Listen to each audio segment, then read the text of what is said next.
Chapter 2 deals with analyzing transactions. I think Chapter 2 is the most important chapter we're ever going to cover in accounting.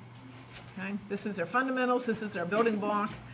This is the one that needs our most and best attention then in Chapter 2. What are we going to do in Chapter 2? Well, we're going to talk about accounts. We're going to learn how to make a journal entry. We're going to post. We're going to prepare a trial balance. We're going to talk about fixing errors. And then we will look at horizontal analysis at the end of the chapter. What's the most important of these? The first two, making a journal entry and knowing how to post. Okay, let's move on. Let's talk about an account and a chart of accounts. An account is a place where we're going to keep up with all the increases and decreases in an item. Okay, just kind of a way of organizing our information. We used accounts back in Chapter 1, but I on purpose did not use that word. If you were to look back at that sheet that had all the columns on it, everything that we had a column for was an account. We had cash and equipment and accounts receivable and accounts payable and retained earnings and capital stock and fees earned and some expenses. Anything that we need to keep up with its increases and decreases in then would be an account. We will keep a separate account for each asset. So what does that mean? We have an account for cash, one for accounts receivable, one for land, one for building, one for furniture, one for supplies, and so forth. For each liability, so we have one for accounts payable, one for notes payable, one perhaps for that unearned account that we talked about, one for mortgage payable, and one for each component of stockholders' equity. Now, the obvious components of stockholders' equity are capital, stock, and retained earnings. The other items we remember from the last chapter, which we say fall under the big umbrella of stockholders' equity, also include my revenues, like fees earned would be an account. My expenses would be like rent expense and salary expense and utility expense, and also my dividends. Each one of those then is going to have a separate account as well. The accounts that a business uses depends upon the nature of that business. For example, if I am a plumber, I probably have an account called plumbing supplies. If I'm a lawyer, I probably don't have an account called plumbing supplies. I might have an account called office supplies instead, though. So different companies would need different accounts based upon the nature of their business. Every account is given a title. Titles are short and sweet. If you look back to the page with all the columns back in Chapter 1, what was written at the top of that column is your account title. So that would be cash, fees earned, accounts payable, utility expense. So far, I think our longest account title that we've used has had, 2 words in it, right? I mention that because sometimes I get students who have account titles that are a sentence. It's never going to be a sentence, okay? Couple of words. Now, we'll make them a little bit longer as we get toward the end of this course, but for right now, just a couple of words will be the account title. We can have some variation on the names used for an account. For example, if I am a lawyer, I might call my revenue legal revenue. Or you might remember that I told you there are 3 words that mean revenue: revenue, income, and earned. So I might call it, instead of legal revenue, maybe legal fee income or legal fees earned. Any of those titles would be perfectly acceptable. So you might see a little bit of variation between what one business calls something and what another one calls it. All of our accounts will be assigned an account number. We're going to use that for processing down the road. And there's nothing really magic or absolute about the account numbers.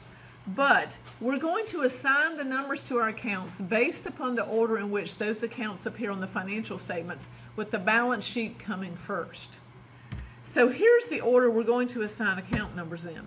I give you a silly sentence. It's a bad sentence. All lawyers can dodge rotten eggs. A says on the balance sheet, what comes first on the balance sheet? What group of accounts? Assets. Lawyers, L, what comes next on the balance sheet?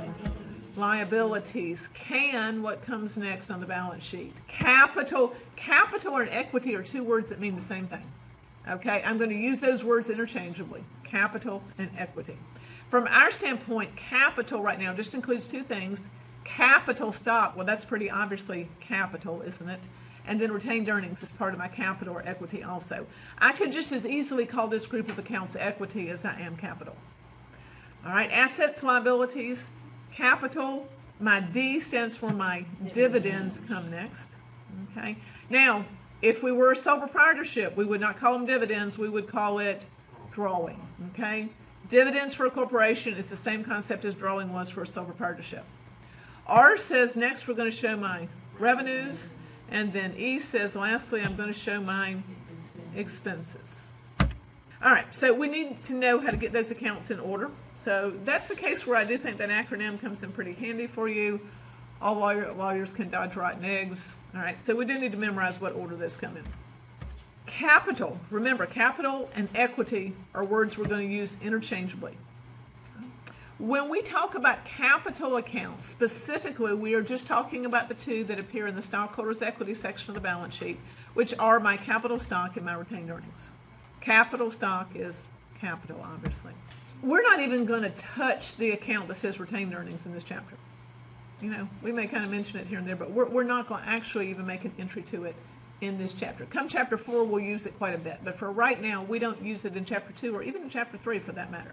We will be making entries out to capital stock, just not to retained earnings at this point. Then. A chart of accounts is the list of all the accounts that a company uses and their account numbers.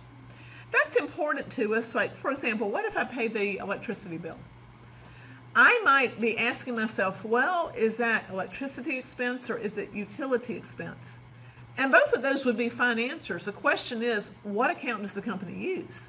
I would have to go look at their chart of accounts and see, do they have an account for electricity expense or do they lump all of them together into an account called utility expense? All right, our next objective then is going to talk about journalizing. Now, we're going to be using what's called a T account. I have an example of one up there on the screen. Can you tell me why it's called a T account? It looks like a T. It looks like a T.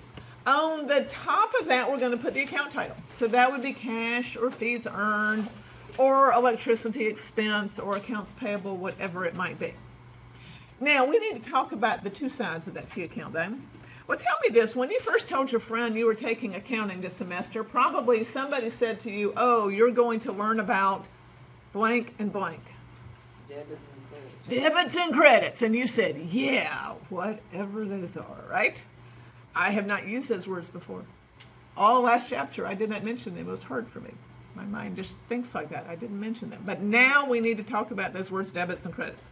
Now, before we talk about it, tell me this. Who likes debits more than credits? I got a couple of comments. All right. Who likes credits more than debits? Okay. Now, if we did yoga or something like that, we would sit here and cross our legs and we need to cleanse our minds for a minute because we don't like one and dislike the other. We got to get any bias towards one completely out of our head. So if we could hum and do a little mantra or something, we would just cleanse our minds of any bias. We don't like one and not like the other. It's not that one is good and one is bad. Now, if you have a bias, I know where some of that comes from. For example, the word credit to some people conveys credit cards, and some people think credit cards are evil. I have a different perspective on that. I'll probably share with you one day. But anyway, so some people don't like the word credit because that implies debt, and I understand that completely. Some people, though, think of their bank account. What are you happy? When the bank does what to your account? When they debit your account or they credit your account? When they credit your account. Now, when I teach you what I do today, you're going to think I'm completely backwards for a minute. So for right now, you must also forget your bank account. Forget your bank account. The bank at first glance does everything backwards. They really don't, but it looks like that at first until we learn a little bit more, okay? So for right now, I want you to forget what you're thinking about your bank account, and I want you to cleanse your mind. You don't like debits more than credits. You don't like credits more than debits. If you do, this chapter is not going to work for you. You've got to get any bias out of your mind. I need to explain to you this important difference between debits and credits, and to do so, I need you to stand up. I'm serious. Stand up. This also wakes you up. It's highly effective. All right, now, this is tricky. Real tricky. You watching me? Tap your left foot. Tap your left foot. Entries on the left are called debits. Say debit, debit, debit, debit. All right. Now, entries on the right are called credits. Let's tap our right foot. Credit, credit, credit, credit, credit. Now we're going to march. We're going to go debits and you do it to credits and debits and credits. And, I'm serious. Debits and credits and debits and credits. That's it. Debit means left, credit means right. Nothing more, nothing less. Now you can sit down and go tell your friends how odd your accounting class is. Debits mean left, credits mean right. We abbreviate credit CR. That makes good sense. Just to confuse you, we abbreviate debit DR. Okay? It really has to do with the Latin or such. So, do you like debits or credits better? Neither one. Neither one. You have no bias. We have cleansed our mind, right? We have chanted and done yoga or whatever we need to do to cleanse our mind here. Debit simply means left side. Nothing more, nothing less. Credit simply means right side of the T account. So an entry on the left side of the T account would be a debit. An entry on the right side of the T account would be a credit. Nothing more, nothing less. The balance in an account. To figure the balance in a T account, we're going to add up all the entries on the left, or our debits. We're going to add up all the entries on the right, or our credits. And the difference between the two then will be my balance. Whichever side is bigger is which side my balance goes on. So if the amount of my debits is bigger than the amount of my credits, the difference, which is my balance, would be a debit balance. If the amount of my credits is bigger than the amount of my debits, the difference between the two would be a credit balance. Page 5, I believe, with the handout. Okay. I give you an account for cash. Do you see that? And we have some transactions out there already. We have a $100 debit, a $20 debit, and a $60 debit. So if we add those all up, my total debits come up to $180.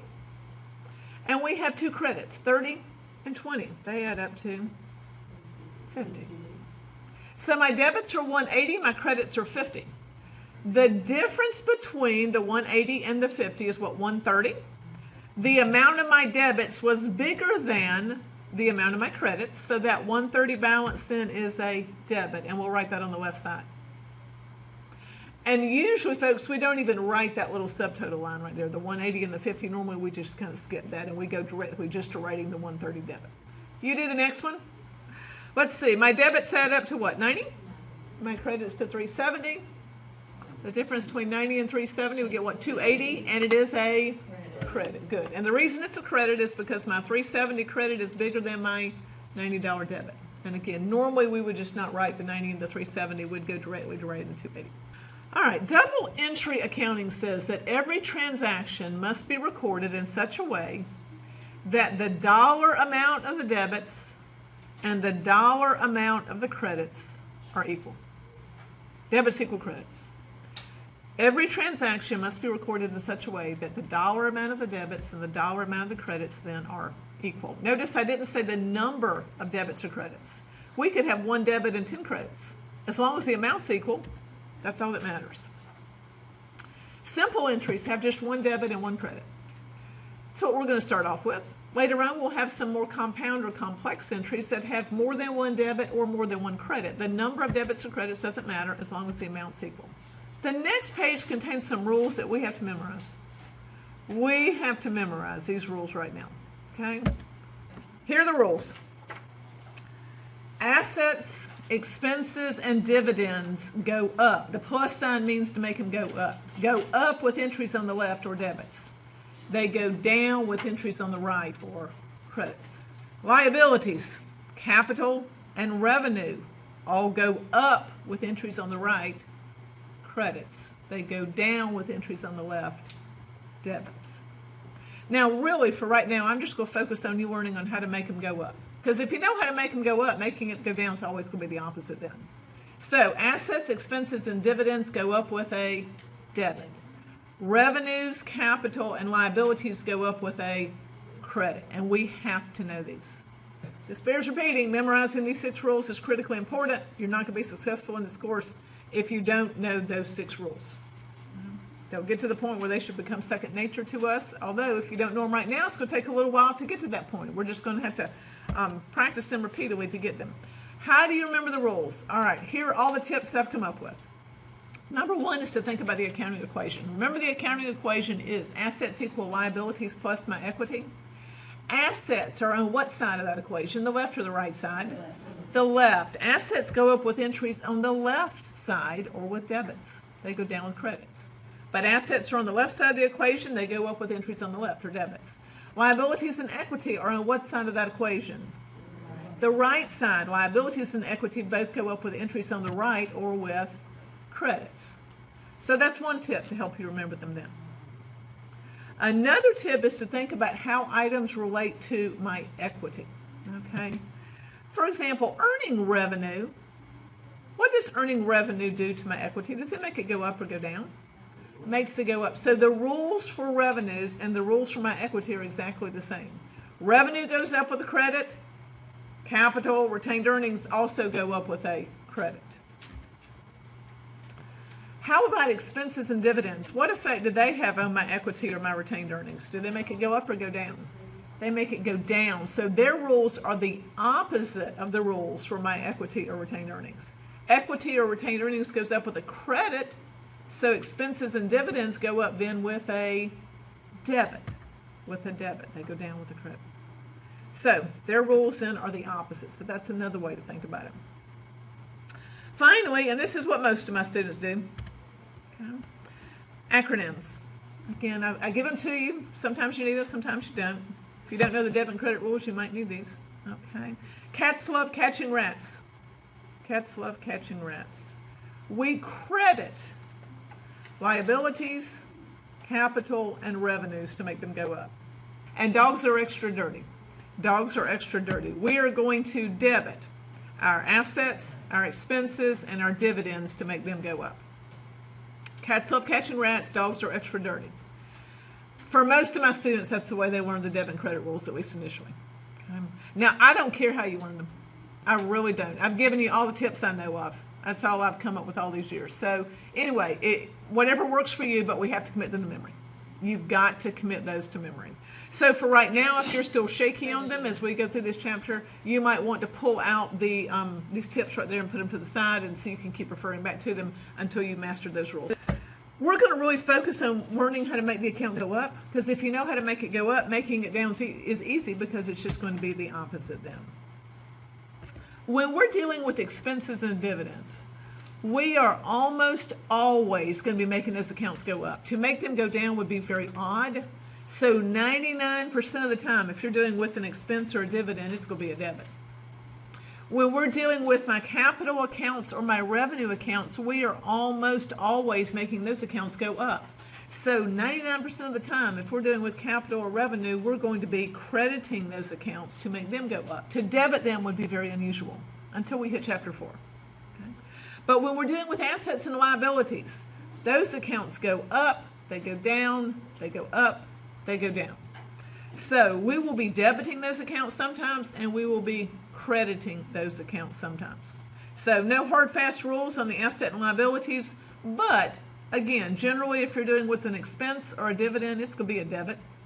If you're doing with a revenue or capital stock, it's going to be a credit. The only exception to that would be closing entries, which are something we'll hit in chapter 4, and fixing a boo-boo. If you record an entry wrong and you have to come back and fix it, is really the only other time you'd find yourself doing the opposite of what I just said there. Normal balance is the normal balance that an account should have. It is how you make that account go up. For example, cash is an asset. Assets go up with a debit, so the normal balance in cash should be a debit. Okay? In class, things will always have a normal balance. In the real world, sometimes things kind of go wrong. They might end up temporarily with a balance that isn't normal, but it shouldn't stay that way then. So assets go up with a debit, so their normal balance is a debit. Liabilities and capital go up with a credit. Their normal balance is a credit. Revenues go up with a credit. Normal balance is a credit. And expenses and dividends go up with a debit, so their normal balance is a debit. So we need to know these 6 rules. They'll give you a quiz next class. Great chance to start off with 100 in this course and to know what you have to know for the whole rest of the course. We're going to use these debit and credit rules from here on out through the entire semester then. I introduced the T account to you back at the beginning of this handout. Look back at the account that said cash. I believe there was a $100 debit to start that account off, right? Now, as we just learned, debits equal credits, right? Every transaction has to be recorded in such a way that the dollar amount of the debits equals the dollar amount of the credits. So if you see that we had a $100 debit to cash, that means that somewhere there has to be a $100 credit also. But if all we had for our records was a T account, well, that would be kind of challenging because just looking at the cash account, you can't see what the credit went to, can you? So instead, we are not going to record transactions directly into the T accounts, but instead we're going to record them in a separate book called the General Journal. The General Journal is a chronological or date order record of all of our transactions. Every transaction will be recorded in the General Journal, and that process is called journalizing the transaction. Before you journalize, you have to ask yourself 3 questions. Now, if I were you, I would highlight this or I'd turn the page down because these are all critically important. This is our thought process for making a journal entry. Question number 1 is, what do I have more of or what do I have less of? What do I have more of or what do I have less of? Identify the account name. Okay, I have more cash, I have more rent expense, I have less accounts payable, I have more dividends, I have more rent revenue. Does that question sound familiar? We did that in chapter 1, right? Remember that even that extra problem I brought in today, that was for me to make sure that you know how to do that. Okay, that's chapter 1. Question number 2 says, what type of account is it? This, again, is something you should be able to answer based upon chapter 1. For example, what if I told you I had more cash? What type of an account is cash?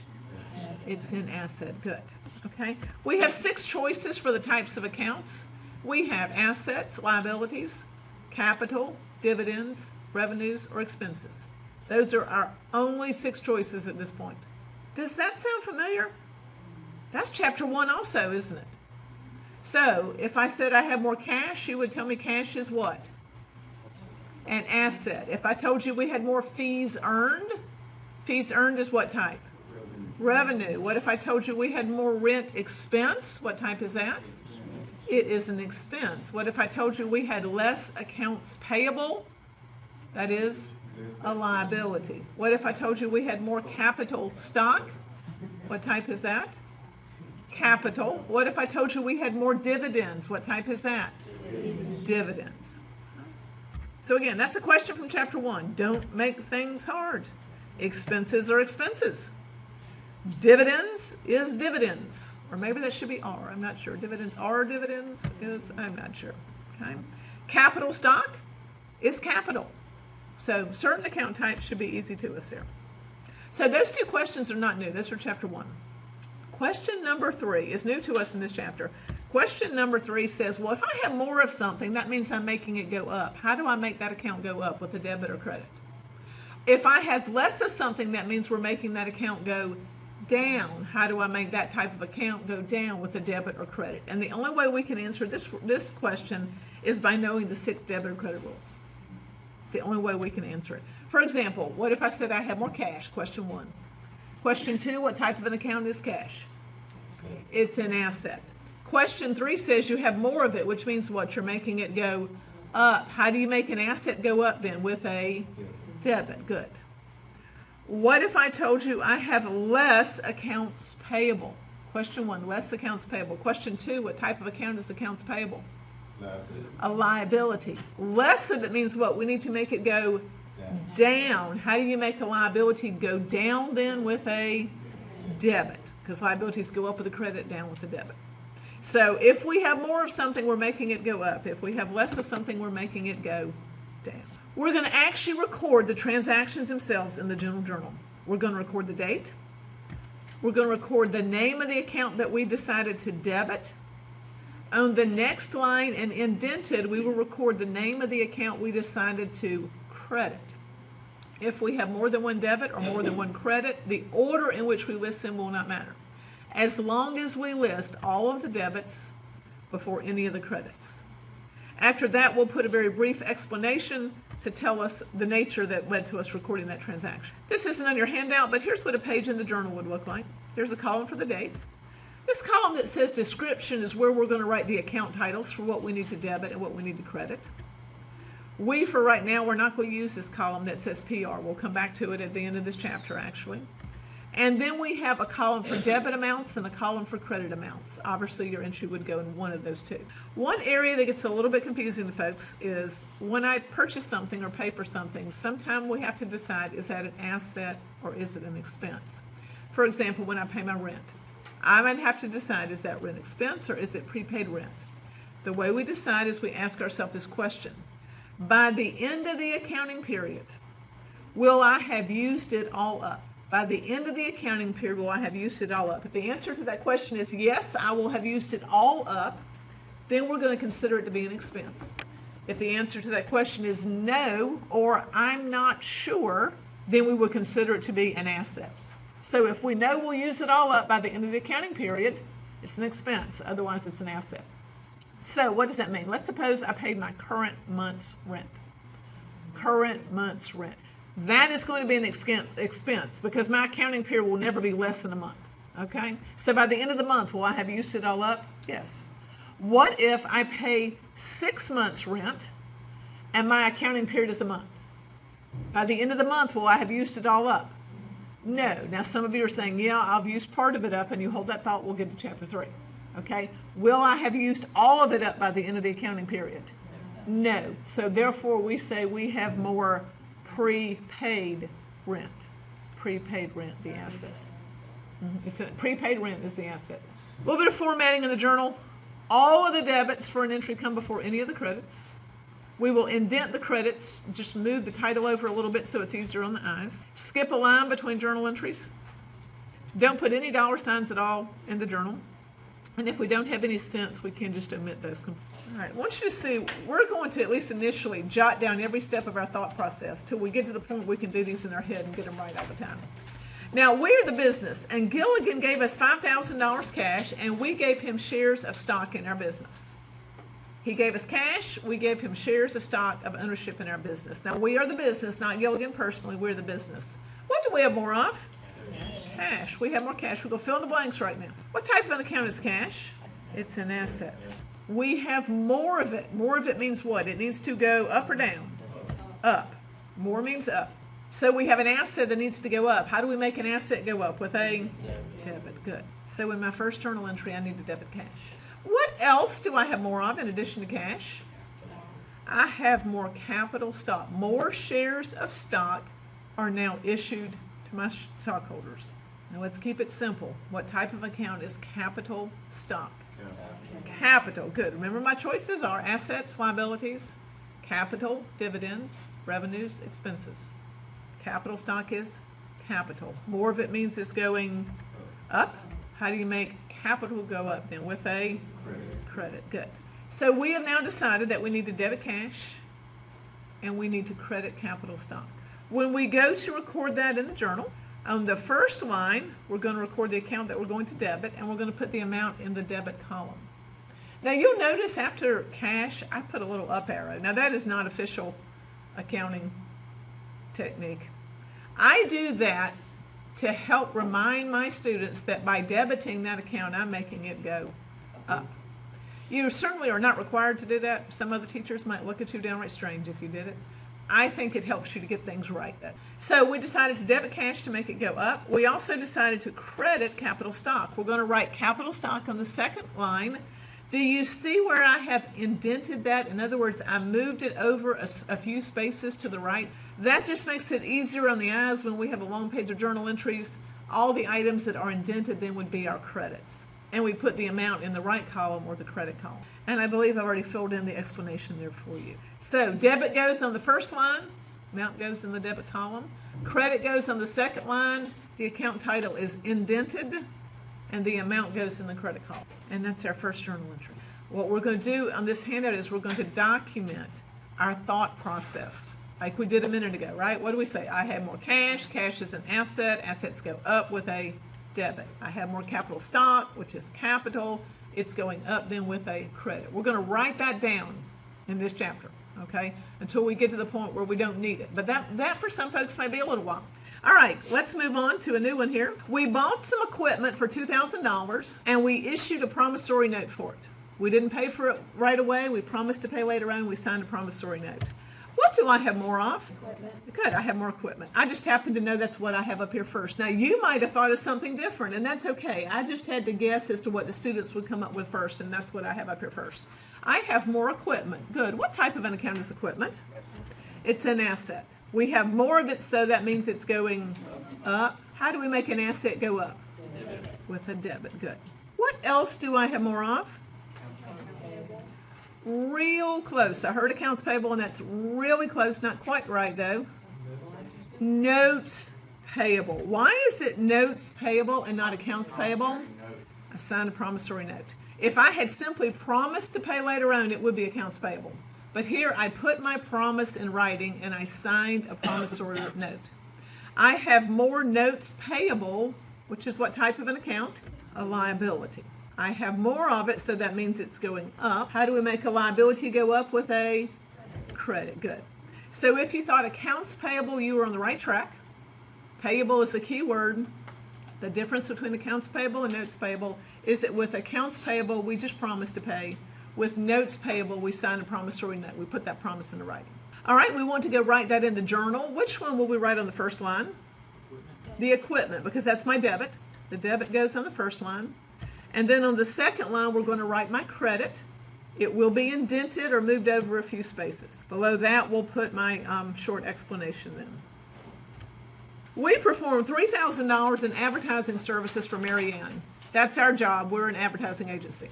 We do some work for Mary Ann. She didn't pay me yet, but she promises to pay me soon. What do I have more of?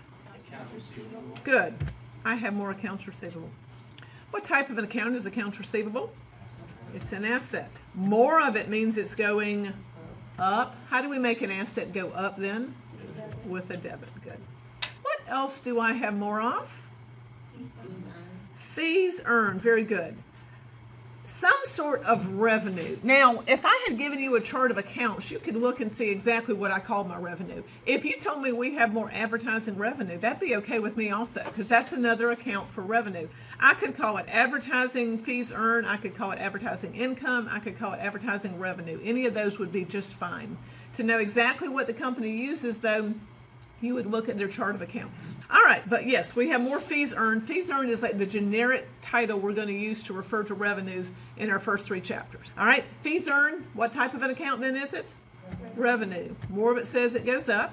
How do you make a revenue go up then? With a credit. Good. So we have decided to debit accounts receivable and credit fees earned. Debit accounts receivable, we're going to write that on the first line. Credit fees earned, we're going to write that on the second line indented. Next one, we pay $900 for 3 months' rent in advance for our office, and we're going to prepare monthly financial statements. What do I have less of? Cash. Very good. What type of an account is cash? It's an asset. We have less of it, which means what? It's going down, and the rules say that assets go down then with a credit. Very good. What do I have more of? I hear rent expense. Now that is a good thought. It's not the right answer. Anybody got another idea? Prepaid rent is the correct answer. All right, now let's talk for a minute why that's the right answer though. Remember we said there's a question we're going to ask ourselves in a case like this. By the end of the accounting period, will I have used this all up? Well, in this case, we're paying for what? 3 months rent. My accounting period, I tell you, is what? A month. By the end of the month, will I have used up all of this? No. So if the answer to that question is no, I will not have used it all up, then it is an asset of prepaid rent. If the answer to that question is yes, I will have used it all up, then it is an expense of rent expense. So it is prepaid rent because I'm paying it for 3 months and my accounting period just is 1 month. What if my accounting period had been a year?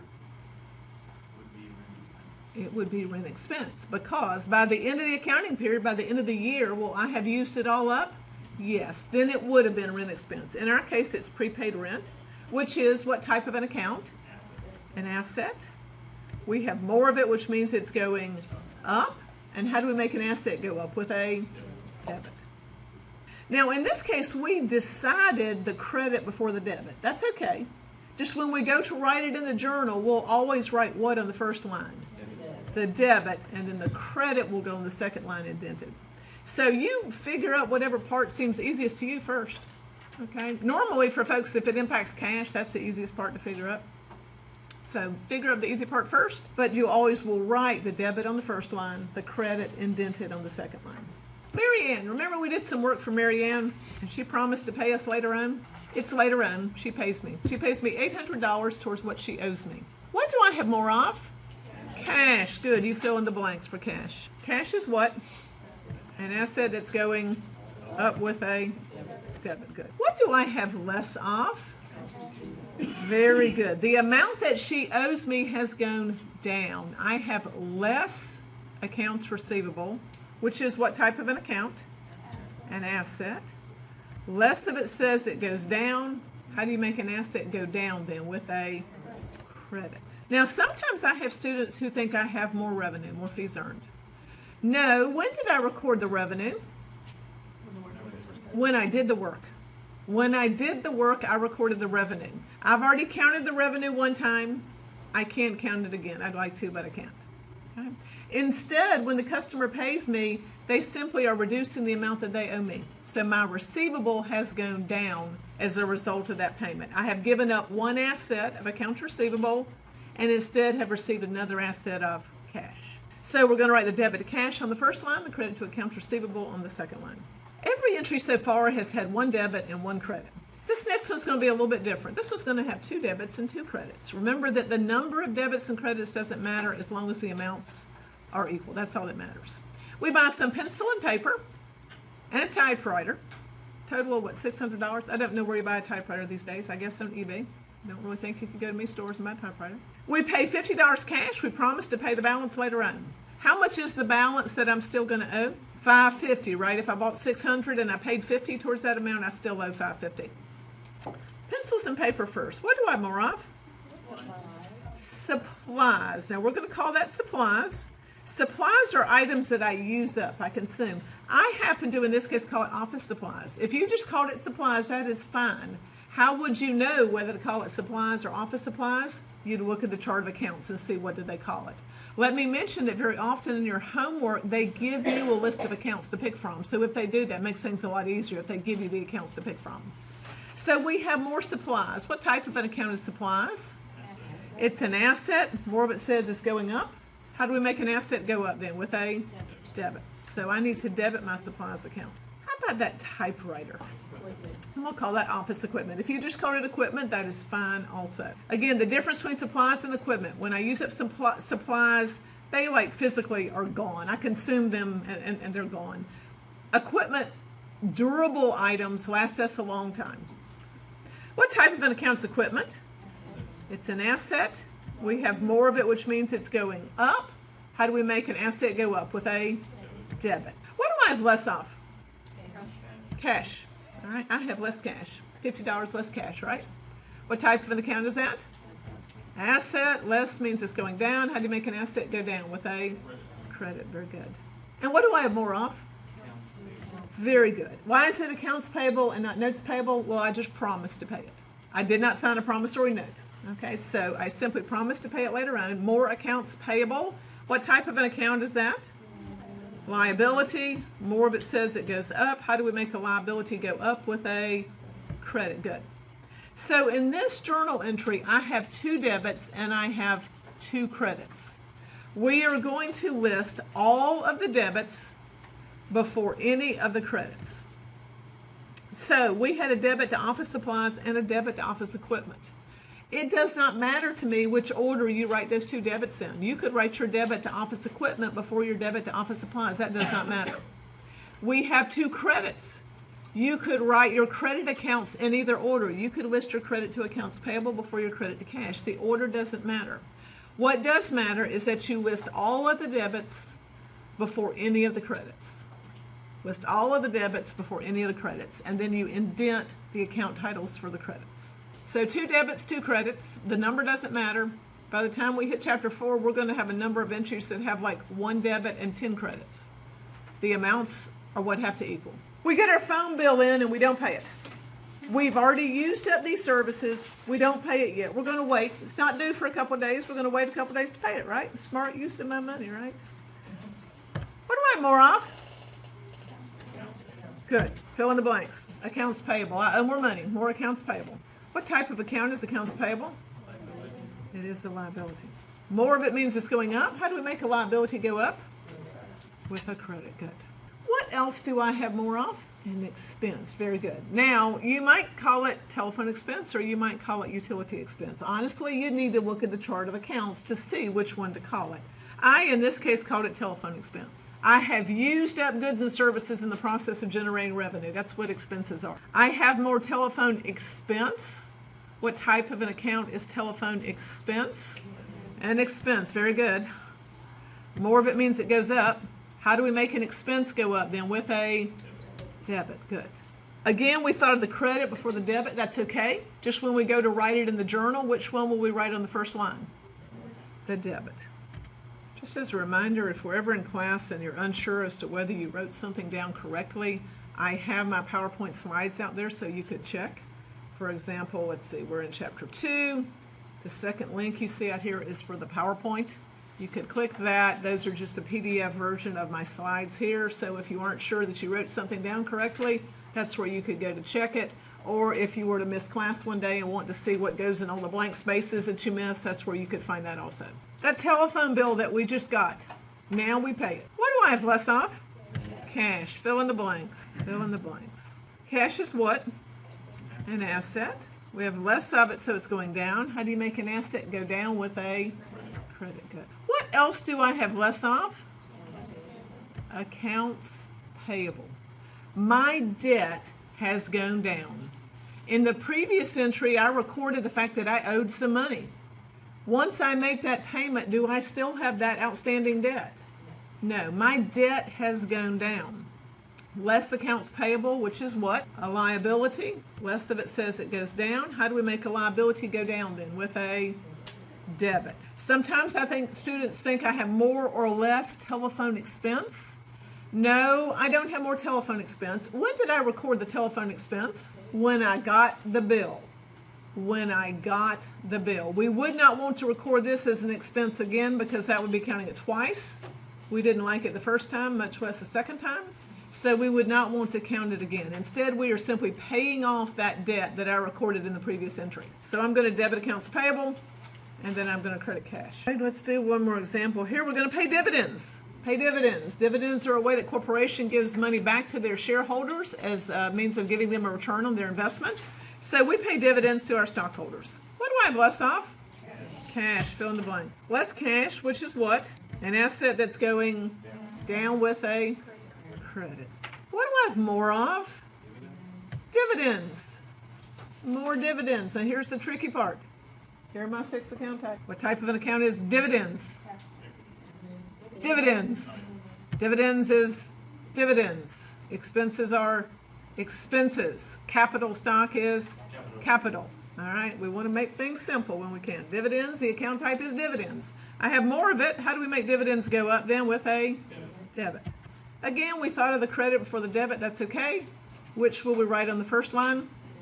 The debit. All right, I have one more example. In this next example, I receive my electricity bill and I pay it immediately. I receive my electricity bill and I pay it immediately. What do I have less of? Cash, which is an asset that's going down with a credit. Good. What do I have more of? Good. And I don't care if you call it electricity expense or utility expense. Either one would be just fine. Again, how would you know? You'd look at the chart of accounts to pick. I called it utilities. You can call it electricity. It doesn't matter at all. More utilities expense, which is what type of an account? An expense. More of it says it goes up. How do you make an expense go up? With a debit. Good. So in my journal entry, I need to debit utilities expense and I need to credit cash. So on the first line, I'm going to write my debit to utility expense, and on my second line, the credit to cash. Do you understand our thought process for journal entry? 3 questions. Question number 1, what do I have more of or what do I have less of? Question number 2, what type of an account is it? Question number 3, how do I make that account go up or go down? Some areas we need to clarify. When I pay a bill in cash, do I debit it? I'm going to credit cash. If I pay a bill in cash, I credit cash. Do I debit an expense or do I debit accounts payable? Well, if you were to look, that last bill, when we paid the electricity bill, what did we debit? The expense. And then if you back up, I think 2 prior to that, when we paid the telephone bill, what do we debit? Accounts payable. Why the difference? Well, it depends upon whether this is a 1-step process or a 2-step process. If you get the bill in and you pay it immediately, you're going to debit the expense and credit cash. Sometimes, though, you get the bill in and you don't pay it immediately. You wait to pay it until later. When you receive the bill, you debit the expense, but you can't credit cash because you didn't pay it. Instead, you credit accounts payable because you owe it. Then when you actually make the payment, well, we're not going to debit the expense, but instead we're going to debit the accounts payable to get that liability off of my books and credit cash. Why would I not want to debit the expense in that last journal entry there? I'd make it go up, and I've already done that once, wouldn't it? Okay, I would be counting it twice. We didn't like it the first time. We don't want to count that expense twice. So I can't debit the expense in that very last entry because I already debited it in the prior entry. Look at those last 2 journal entries there and tell me, what is the overall impact of those 2 journal entries on accounts payable? They cancel out. They zero out, right? I credited it and then I debited it. Overall, accounts payable ends up nothing, doesn't it? So the overall effect of those last 2 transactions is what? My expense goes up and my cash goes down. Now, how does that compare to the first example when I got the bill and paid it immediately? It really is just the same, isn't it? The overall effect of both entries is that cash goes down and the expense goes up. The difference being, if it's a 1-step process, I debit the expense, credit cash immediately. 2-step process, if I get the bill in, debit the expense, but I have to credit accounts payable because I owe it. Then when I pay it, I am paying off that debt, and my debit goes to accounts payable instead of to the expense. And the similar idea, when my customers pay me, I debit cash. If you were to look back at our examples, though, in one case I credited revenue, and in the other case I credited accounts receivable. Why the difference? Well, if it's a 1-step process, I do the work and they pay me immediately. I debit cash and I credit the revenue to make it go up. But sometimes I do the work and they don't pay me immediately. Credit revenue, but I can't debit cash. Instead, I have to debit what? Accounts receivable, because they owe me. Then when they pay me, debit cash. Can I credit revenue now? No, I already have, right? I'd like to credit revenue again, but I can't do that. I already credited one time. I can't count it a second time. So instead, here my credit goes to accounts receivable. To accounts receivable instead. Why credit accounts receivable? Well, that customer doesn't owe me the money anymore. Once they pay me, they no longer owe me that money. Again, looking at those last 2 journal entries, what is the overall effect of those 2 entries on accounts receivable? Cancels out, zeroes out, doesn't it? So the overall impact of those last 2 entries is that cash goes up and revenue goes up, which is the same as the overall impact of the single entry up above. Timing difference. If it all happens at one time, do the work, get paid, I have more cash, I have more revenue. If I do the work and I don't get paid, more accounts receivable and more revenue. When they pay me, I simply am receiving a new asset of cash and giving up an asset of accounts receivable then. Anytime we are dealing with 4 of our 6 types of accounts, we basically know automatically whether or not to be a debit or credit. If I am dealing with an expense or with dividends, 99% of the time we're going to be making those accounts go up. We make dividends, we make expenses go up with a debit. So we will always be debiting those accounts. Always be debiting those accounts. If we are dealing with revenue or dealing with capital, 99% of the time we're going to be making those accounts go up. So we will always be crediting capital and revenues. If we're dealing with assets and liabilities, sometimes they go up, sometimes they go down. So with assets and liabilities, they can be debited or credited all the time. But here with 4 of our 6 accounts, we know almost automatically if it's an expense or dividends, it's going to be a debit. If it's revenue or capital, it's going to be a credit. Now, the only exception to that shows up first off in Chapter 4 when we talk about something called closing entries. The only other exception we would have to that is if we're fixing a mistake we made. For example, what if I made a journal entry that debited an expense account for $1,000 and I only should have debited it for $900? So I debited it for too much. How would I fix that? Well, I would make another journal entry when I came in and credited that account then to make it go down. So the only time those rules right there are not going to hold true is with closing entries. and fixing a building. Other than that, if it's an expense, it's going to be what? A debit or a credit? It's going to be a debit if it's an expense, right? If it's dividends, it's going to be a debit. If it's revenue, it's going to be a credit. If it's capital, it's going to be a credit. How about if it's an asset? It depends. How about if it's a liability? It depends on whether I have more of that item or less of that item. And the other difference between supplies and equipment, supplies are things that we consume. They're consumable. We use them up, they're gone. Okay, equipment is of a more durable nature. We use it, it lasts us a long time then.